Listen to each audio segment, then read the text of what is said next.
আমি জাতীয়তাবাদী দল থেকে নমিনেশন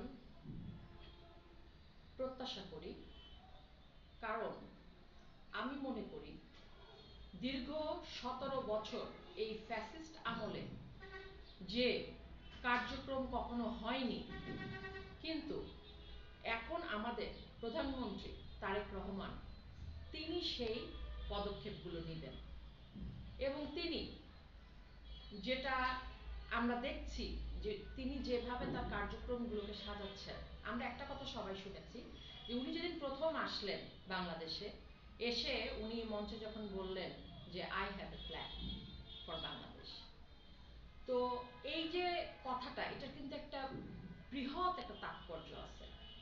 এখন এটাকে আমি মনে করি যে দল যদি আমাকে নমিনেশন দেয় বা আমাকে মনোনীত করে, তাহলে তাদের এই প্ল্যানের একটা অংশীদার হয়ে আমি সাংগঠনিকভাবে দলকে সংগঠিত করব।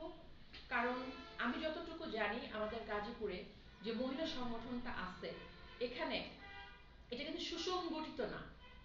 এখানে আপনি আমাদের যে কর্মীরা আছে, আমাদের যে থানা পর্যায়ে যে যারা আছেন, মহানগরে আছেন, তাদের মধ্যে সমন্বয়ের একটা ব্যাপক ঘাটতি আছে।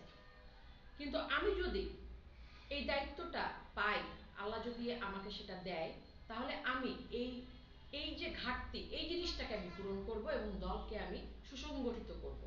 এবং এর জন্য একজন অ্যাক্টিভ পারসন, যে অ্যাক্টিভলি কাজ করবে, এরকম একজন ব্যক্তি দরকার। তো আমি মনে করি যে গাজীপুর থেকে যদি আমাকে মনোনয়ন দেওয়া হয়, তাহলে আমি এই কাজগুলো সুন্দরভাবে করতে পারব।